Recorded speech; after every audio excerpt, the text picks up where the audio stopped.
Yeah. Tos. I wanted to learn from others karena you can only learn so much as yourself. So sometimes you want to get mentorship, you know? You want to get advised. And so waktu sama AC Ventures ini ya I looked at the partners and partnersnya keren-keren banget kalau lihat ya.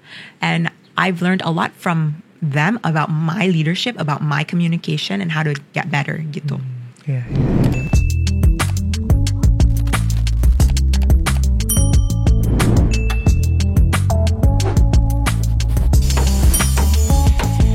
Awal kita mulai podcast ini juga triggernya gara-gara waktu kemarin budget, kan? aku dan William justru dari kita juga bisnis masing-masing gitu kan. Terus being a top leaders, terus kayaknya pengen deh sekali-sekali nyoba turun lagi. Terus kita mencoba untuk menjadi profesional. Iya, terus gimana? Terus kita ketemu new leaders, ngelihat leaders-leaders sekarang kayak apa sih sebenarnya di sekitar gitu. Terus kita ada concern tertentu mengenai leaders itu. Makanya kayaknya seru nih kalau kita bagi-bagi. Jadinya sempat balik ke profesional. Balik. Terus gimana? How was it? Seru kan? Seru. Iya, jadinya kayak kalau misalnya kita balik, it's like we have a leader or an entrepreneurship mindset in a employee contact. Betul. Jadi inisiatifnya pasti lebih tinggi. Betul. Kita ownershipnya juga lebih tinggi. Tapi juga kita appreciate freedom, right? Betul. Nah kalau misalnya nggak dapet ingredient itu, pasti nggak terlalu seneng kalau masuk ke corporate yang terlalu di micromanage kan. Iya. Setuju banget. Karena memang gitu, karena kayak leader lonely, aduh gue udah paling tinggi nih beberapa tahun, kayaknya ngapain lagi ya? Perlu refreshment, pengen deh rasanya dipimpin lagi. Ya kan? Dan enak banget karena the pressure's not on us gitu. Exactly. Right? Yes. Sangat betul. Makanya kayak orang bilang kayak pengen jadi leader, enggak sih, enakan dipimpin sih. Gak usah pusing kan. Ya, tapi ya ada plus and minus. Plus and minus. Like for me, am I gonna start another company? Hopefully, one day I want to gitu. And do the process again, right? I think it's just about partnership, working with people you like. Betul setuju. Karena abis nyobain turun kerja lagi sekitar 1 tahun lebih ya. So can you tell us what you did? Wah. Kalau aku ngurusin, sebenarnya core-nya sama, ngomongin tentang komunikasi, kayak gitu. Tapi ngomongin untuk skala nasional, kayak gitu. Betul. Jadi challenge-nya beda, kayak gitu. Ada ruang lingkup pekerjaan yang itu di luar pekerjaan yang biasa kita lakukan. Jadi tantangannya beda juga, dealing with other people. Beda environment aja sih. Beda environment-nya beda kayak banget gitu. Walaupun buat aku juga sama, masih tetap di dunia education gitu. Tapi environment-nya beda. Jadi kayak new environment, kayak ngelihat kayak oh ternyata kalau di lingkungan kayak gini beda gitu ya. Sekarang kita datang dari private sector gitu. Waktu itu one of government bodies lah. Gitu. Nah terus jadi kayak kaget-kaget nih dari swasta beda. Masuk ke situ terus ada leadersnya gitu. Dan waktu itu gitu kita akhirnya memutuskan oke lah, balik lagi nih pertanyaan aku pertama ke William adalah menurut lu masih bisa kerja sama orang apa lebih mending kerja sendiri? Apa jawaban lu Will? Bentar itu. Gue lupa lagi. Gimana maksudnya? Dan kayaknya kita memilih untuk kayaknya di satu sisi kita merasa kecuali kita punya leaders yang memang beneran bisa. Karena tadi yang Kasimira juga bilang ketika kita udah jadi top leaders gitu turun ke bawah ada certain kriteria yang kita mau dari leaders gitu. Kecuali kita bisa menemukan kriteria itu di calon leaders kita, we don't mind buat turun as profesional lagi. Tapi kalau kita nggak dapet itu kayaknya enggak deh. Mending kita jadi top leader. Kita punya freedom yang tadi. Kita punya kesempatan untuk nyoba, kita punya kesempatan untuk make decision, strategize gitu, lebih mudah gitu ibaratnya untuk sendiri. Betul. And I want to say also, right, bukannya kita turun sebenarnya karena mungkin kayak our startup tuh di level segini, tapi kita join perusahaan yang segini. Jadi sebenarnya kita naik. Walaupun secara title-nya. Jadinya itu jangan title means nothing actually. It's about the impact, right? Ya. Ini ada statistik menarik ya dari Forbes. 75% leader perempuan di Amerika tuh alami impostor syndrome. Kenapa bisa terjadi gitu? As someone who has been living in America. As someone, gosh, I think sebenarnya itu bisa juga seluruh dunia, di Indonesia juga banyak pasti. I think I experience imposter syndrome more now than I did 10 years ago. Karena ruangan-ruangan yang aku masukin itu orang-orangnya tambah hebat lagi. Apalagi ngelihat generation yang Gen Z ya, tambah hebat lagi gitu. So you have so much comparison and so much data points juga, right? Yeah. Tapi I do feel like comparison is like the thief of your joy. Oh, exactly, yes. Absolutely, yeah. Yeah. Yeah. It's a real thing. Imposter syndrome is a real thing. Tapi it's also bisa menjadi bensin kita untuk menjadi lebih baik sebenarnya. Kalau misalnya kita, kenapa sih setiap hari pemikirannya gitu-gitu terus, tapi nggak ada data point yang memvalidate asumsi diri kita gitu. That's when we start having to self-reflect and have self-awareness gitu. Pernah ada di posisi itu nggak? Imposter syndrome setiap hari kan. Setiap hari I have imposter syndrome. I'm like, am I gonna be good enough today? How am I gonna create impact? And we always just want to be better and better and better gitu. Yeah. How do you overcome? By learning, by getting inspired by other people, by staying ahead of the trends as well gitu. Kayak misalnya sempat imposter syndrome tentang digitalization sama AI gitu. Aduh. Aku nggak tahu apa-apa tentang AI. Ya udah belajar tentang AI, ambil kursus, ngobrol sama pakar-pakar yang ngerti gitu.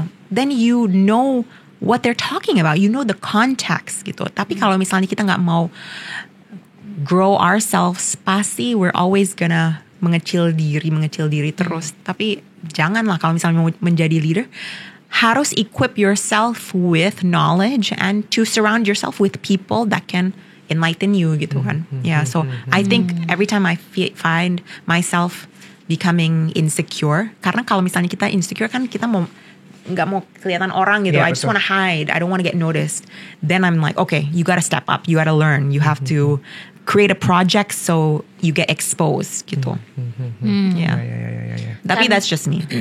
Oke. Karena tadi Kak Samira juga udah balik kerja ya as professionals. Mungkin kalau di company sendiri akan lebih mudah untuk membuat culture yang memang diinginkan gitu. Ketika balik kerja kan culture-nya sudah ada.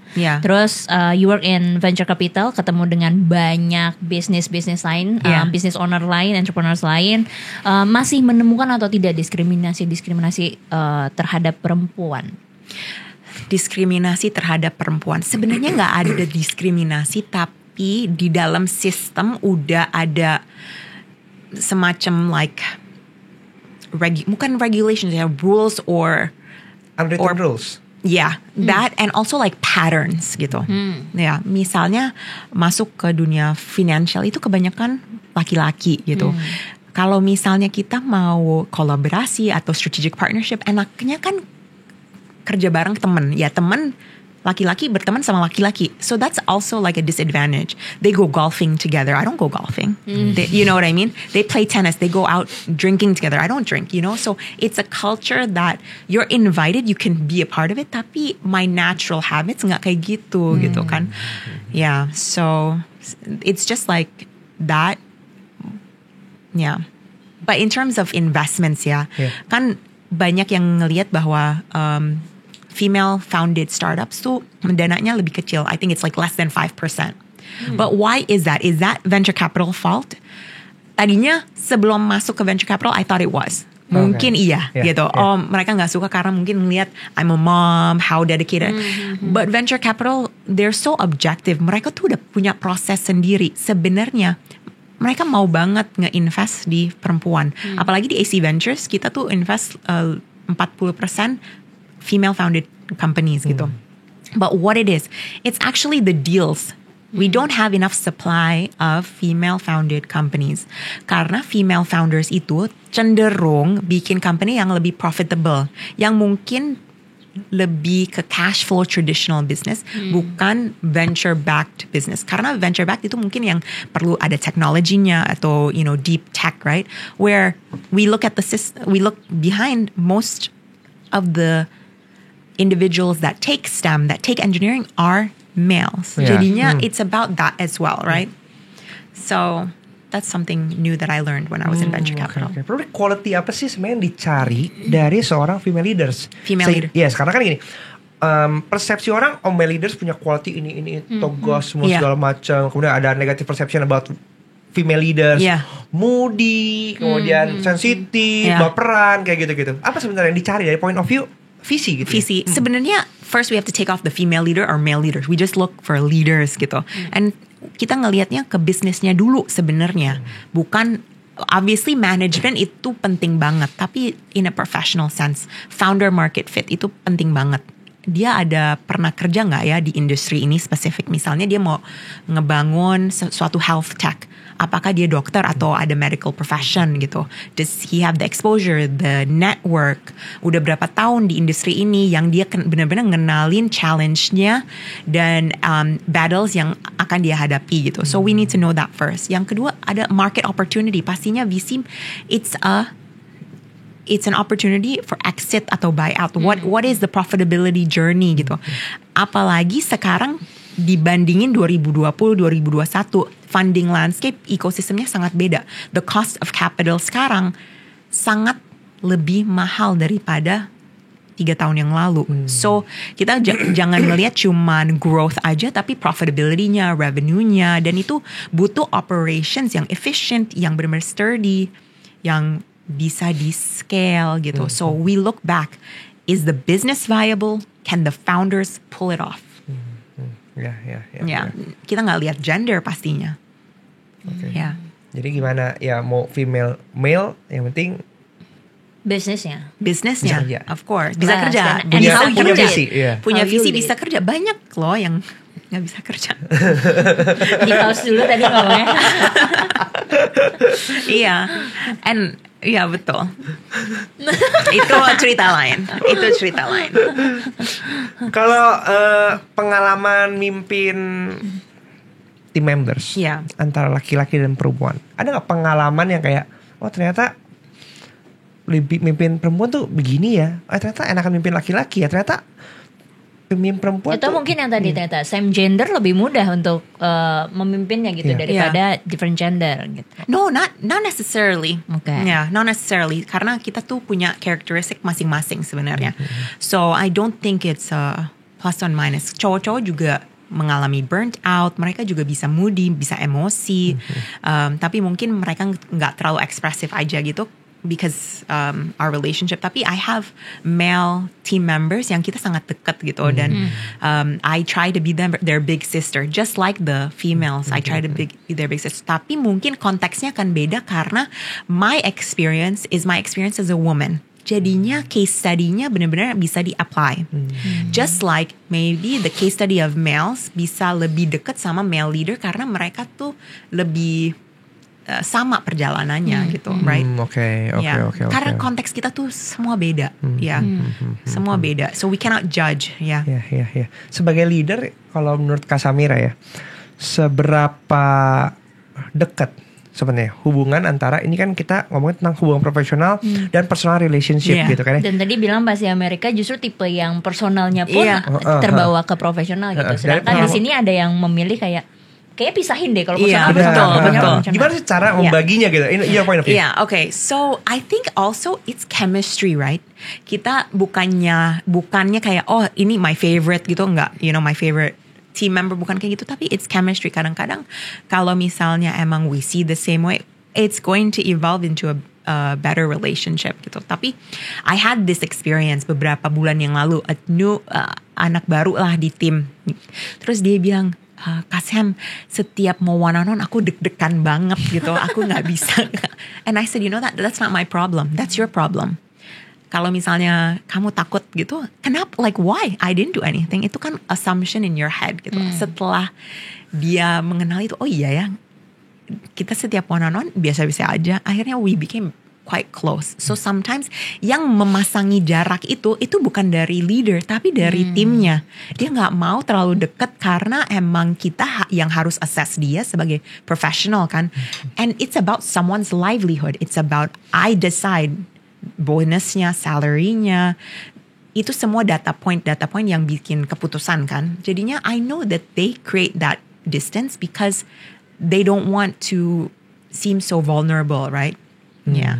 So sebenarnya it's not the leader that creates the distance. Kadang-kadang it's mutual. Kak Samira sendiri tipe yang leaders yang sering nongkrong sama timnya atau kayak tetap ada certain boundaries? Tergantung ininya sih.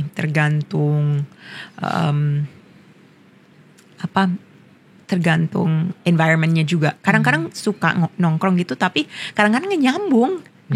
You know, nggak nyambung. Like my interest is different than their interest, gitu. And I don't want to fake it. I don't want to haha hihi, tapi sebenarnya I don't find you funny, gitu. You know what I mean? So ngapain juga kayak burn my energy, karena itu kan it's not my authentic self to enjoy that kind of company.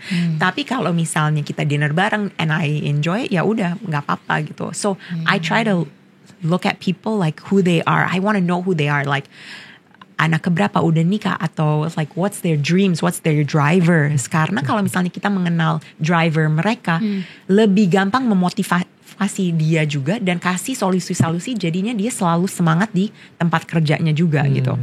Ya, karena driver orang tuh beda. Ada monetary, ada learning, ada security kan. Dan itu bisa berubah-berubah juga. Berarti intinya natural aja. Kalau misalnya memang gak nyambung, ya gak usah dipaksakan untuk jadi nongkrong sama tim gitu. Tapi kalau misalnya ternyata pas ngobrol, seru juga nih, you don't mind buat nongkrong sama mereka. I don't mind. At the end of the day, you want to work with people you like. Betul. Nah, itu garis bawah yang penting. Jadi gak masalah kok. Nih, pertanyaan terakhir sebelum kita masuk ke segmen 2 ya. Nih, apa yang perlu diperhatikan soal favoritism gender di pekerjaan oleh leader? Ya, karena mungkin banyak yang merasa kayak aku kayak lebih prefer tim bawahku laki-laki, aku lebih prefer tim bawahku perempuan. Aku prefer posisi ini kayaknya perempuan aja gitu. Kadang masuk akal alasannya, kadang ya memang subjektif gitu ya. Kayaknya itu bias dan experience leadernya juga. Kayak I have I have a colleague yang kalau misalnya dia hiring legal atau finance, pengennya perempuan karena lebih teliti. Tapi belum tentu sebenarnya. Iya, tapi itu opini basis experience mereka, pengalaman mereka. Jadinya kita harus ngelihat juga diri sendiri. Kenapa kita berpikir kayak gitu? Ya. Karena in our mind sometimes we have like a vision of something, right? Dan kadang juga tidak disengaja ya, tanpa intensi untuk melakukan itu, kadang juga kayak tanpa disadari lah ibaratnya gitu kan. I mean, one thing that I can give you is di Tinkerlust, I was hiring a head of sales yang selama-lamanya selalu perempuan. Karena sales kan, barang perempuan. Tapi sekarang I have a head of sales yang jago banget, cowok dia. Ya, dia jago banget.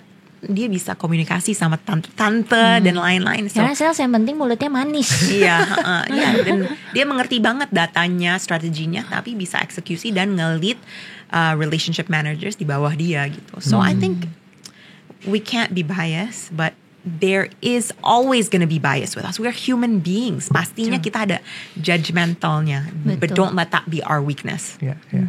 Oke, kita masuk ke segmen 2. Ini kita mau nge-react komentar-komentar yang ada, dan we wanna see your point of view ya. Yang pertama ini dari Miss Hennessy. Iya. Kalau leader emang better cowok, karena jujur li senetral-netralnya gue, seprofesionalnya gue being a leader, ada masa-masa gue hanya wanita yang saat tentu PMS, memang mau gila, walau gue sangat sadar, cuma little bit giving negative energy to others. Padahal I'm being a lead. If I'm being leader adalah leader yang adil dan punya integritas. Cuma ya gue wanita dan segala bipolar mood dan dramanya. Ini wanita yang mengecilkan dirinya sendiri juga ya. Dan sangat self-aware sih sebenarnya. Self-aware dan projecting onto other women. Dia projecting mungkin ciri-ciri yang dia kurang pede di dalam diri sendiri, and then generalizing other females. I agree with some of that. Females can be emotional, moody gitu, tapi juga those that are true leaders, mereka self-aware dan they are self-reflective. So kalau misalnya tahu dan mengenal trigger-trigger tertentu yang akan ngedorong emosi seperti itu, dia bisa mengenal gitu kan. Same with men. I think that they are emotional. Bisa juga kita bilang dia panas gitu, hard-headed gitu. Tapi pasti leaders yang calm, collective gitu, mereka juga mengenali diri. So it's all about self-awareness, self-reflection, and becoming better gitu. Jadi leader bukan soal menjadi orang yang baik aja, tapi bagaimana mengontrol diri sendiri juga. Dan sebenarnya memang nggak semua orang juga harus mau jadi leaders kok. Boleh juga kalau emang nggak mau jadi leaders, mungkin karena kayak si kakak yang satu ini, karena dia aware dengan dirinya karakternya seperti apa, dia memilih aku tidak mau jadi leaders daripada aku capai sendiri juga nggak apa-apa kok gitu ya. Nothing wrong with that. Jadi leader tuh keren tapi capek juga. Capek. Iya. Ngurusin drama orang soalnya. Ngurusin drama orang jadi manage pekerjaan dan orang. Iya, manage pekerjaan dan ya. Lanjut Dina. Damayanti Arfi, leader perempuan sering dianggap gak mampu, gak tangguh, dan gak gercep, serta lemah dibanding laki-laki. Ah, bos cewek bisa apa? Mak-mak taunya apa? Stigma ini yang sudah berakar dari zaman dahulu kala membuat ada gap antara leader laki-laki dan perempuan, dan yang sering terjadi. Mostly bapak-bapak gak siap dan gak bisa terima kalau leadernya perempuan. Berasa gengsi di bawah leadership perempuan, padahal mah kita biasa-biasa aja tuh, gak berasa super hebat juga. Karena tadi kan Samira bilang di Women Leadership di tingkat 70%, ada nggak laki-laki yang merasa jadi aku tidak mau. Nah kalau misalnya kayak gitu, biasanya kita nggak hire sih, karena mungkin ada deep rooted insecurity di dia gitu. Iya, I think so. Apakah betul mungkin sebagai woman leaders juga lebih susah untuk mendapatkan respect dari tim bawahnya? Karena yang tadi again ya ini bos cewek bisa apa, mak taunya apa? Iya betul. Mama tahu banyak yang bapak-bapak tidak tahu. I know, right? I mean, I think it goes back to the person. Jangan kita generalize. I've had experiences yang bawahan itu second guess every decision I make. Jadinya misalnya aku kasih arahan A gitu. Dia iyain aja, tapi besoknya bilang, "Oh, tapi si ini bilangnya B, gimana dong?" Jadinya itu membuat salah satu politik di dalam kerjaan, di dalam tim yang kurang sehat. Akhirnya dia nggak lulus probation. Bye. Katanya gini kan, politik itu penting dalam dunia kerja gitu. Kalau nggak ada politik nggak sehat juga gitu. Tapi kalau toxic tidak produktif. Nah itu lumayan toxic jadinya. So dari mungkin karena dia ngelihat bahwa I don't think it was just me. I think it goes back to the person. Jadinya kalau politik itu it's about apakah mereka tuh merasa di-threaten atau mungkin posisi dia it's not balanced gitu. Makanya project politik itu. So politics is never about the target. It's about the action, the person who's actually taking the action gitu. Ya. Oke. Masuk segmen 3. Kita masuk segmen 3. Ini pertanyaan jawab cepat. Oke. Kita akan memberikan pilihan, gak boleh nyontek dulu Kak. Kita akan memberikan pilihan, 2 pilihan A atau B. Oke. Kasimira tinggal pilih aja mau A atau mau B. Gak boleh dijelasin kenapa milih itu. Oke. Oke? Yes. Siap ya. Yang pertama, kerja di korporat atau startup? Startup. Sebagai leader tapi. Oke.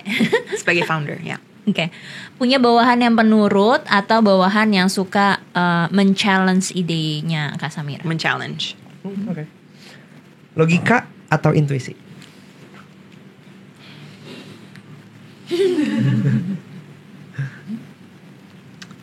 Agak sulit saudara. Aduh, ini sulit banget. Bentar. Boleh mikir ya? Boleh. Logika. Oke. Menjadi full career woman atau full ibu rumah tangga? Aduh.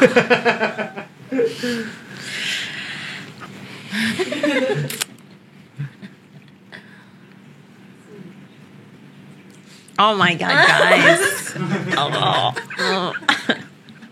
Career woman. Ya. Punya tim apa males atau yang nggak inisiatif?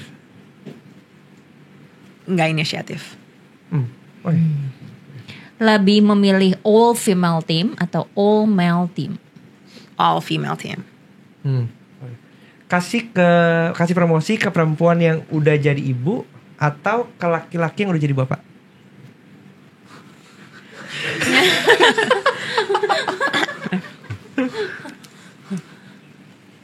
No, itu susah banget. Itu susah banget, nggak bisa dijawab yang itu. Itu sama, both. Oke. Hire perempuan yang lagi hamil atau hire perempuan yang masih single?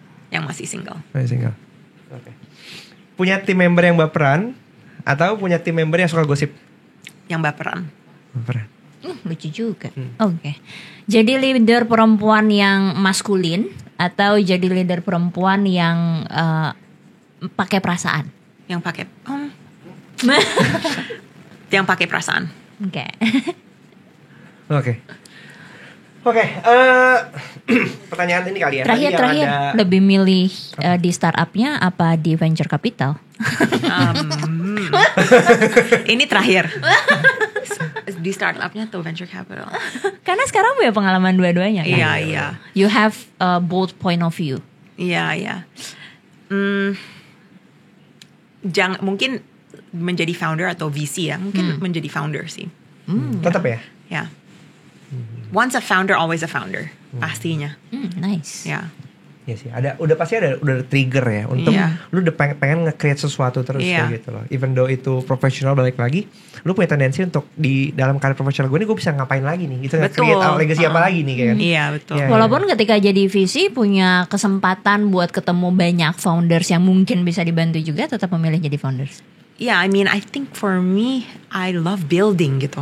Iya, jadinya mungkin later in the future, I'll build something else gitu. Tapi I love being a founder.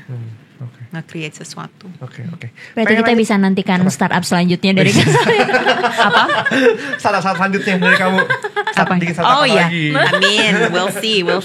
Gue pengen ngulikin ya tadi. Pilih tim member yang baperan. Kenapa lebih suka baperan? Karena kalau gosip tuh it's not a good environment. Karena kita kalau misalnya ngegosip, we don't feel safe. Dan kalau misalnya kita nggak feel safe, we cannot be creative. Kita dijudge every single decision that we make or every single action kan. So I feel like gossip is it's poison gitu. Nah baperan karena mungkin kalau baperan itu it's just them expressing a form of communication sebenarnya, dan kita masih bisa nge-mold dia sih. Kalau aku tertariknya sama tadi, Kak Samira memilih untuk tim yang berani nge-challenge daripada yang nurut-nurut aja disuruh apa. Batasannya kalau menurut Kak Samira seberapa bisa atau seberapa fine sih Kak Samira di-challenge oleh tim bawah? Kalau di-challenge itu sebenarnya bagus karena it's always like we're creating friction to find the best possible answer kan. Kalau misalnya diterima terus iyain aja, it's only the basic answer gitu. Tapi I think kalau misalnya di challenge sampai kita nggak bisa bergerak, itulah yang kita nggak bisa gitu. Karena sebagai startup we need to move forward, we cannot be perfect gitu. So aku sebenarnya nggak terlalu suka orang terlalu idealist gitu. Kalau idealist oke lah, maybe like in the beginning ideation. Tapi kalau misalnya udah mulai implementasi execution gitu, nggak bisa, harus maju gitu. Jangan challenge setiap hari harus perfect gitu. Jadinya nggak nyampe ke ujungnya bisa ngapain gitu. Karena challenge lagi, apa solusinya jadinya gitu. Jangan nge-challenge, kasih solution gitu. Probably point of view gue ya, challenge itu bisa punya dua arti. Challenge yang dia punya pemikiran bagus, yang konstruktif, yang itu kita sebagai orang yang initiate idea mungkin gak kepikiran hal itu. Tapi ada tipe challenge yang itu bentuk rejection. Kayak, gue gak mau capek. Kayak gitu. Gimana cara kita membedakan itu kalau poin kasih merah? Kalau misalnya dia gak kasih solusi sih. Kalau misalnya dia udah kayak, aduh itu akan susah banget deh, nggak duluan kayak ya. Kalau nggak cari solusi, so I feel like kalau misalnya nggak suka sesuatu ya udah kasih alternatif. Ya alternatifnya kenapa itu lebih baik gitu. Solution based thinking lah berarti. Solution based thinking. Karena kalau nggak aja ya, it's like okay, you're not being helpful. Oke, nice. Seru. Banyak banget ilmu-ilmunya yang dibagikan hari ini, dan pengalaman ini point of view yang menurut gue rame banget gitu loh. Dari mulai karir profesional, jadi founder, jadi ibu, balik lagi profesional lagi. Jadi pengalaman campur aduk dan perspektifnya banyak, seru. Jadi seru. Closing statement Kak, pesan-pesan untuk women leaders di luar sana. Pesan buat women leaders, just go for it. Don't think too much. Don't think too much, just go for it. No excuses, let's go gitu. You can do it. Oke. Nice. Thank you Kak Samira buat sharing-sharingnya, dan kita percaya nih 54 menitan ini gitu ya. Ini udah menjadi daging wagyu buat para teman-teman wanita leaders ya kan. Mereka yang masih belum merangkak, masih mau menjadi leaders dan sudah menjadi leaders, untuk punya self confidence yang lebih baik lagi. Karena pada akhirnya nggak ada perfect leader, tapi kita menjadi leader yang growing pelan-pelan. Yes. Leaders juga human kok. Yeah. Leaders are so human. Betul. Thank you Kak Samira dan Yeah. sampai jumpa di video selanjutnya. Bye-bye. Bye.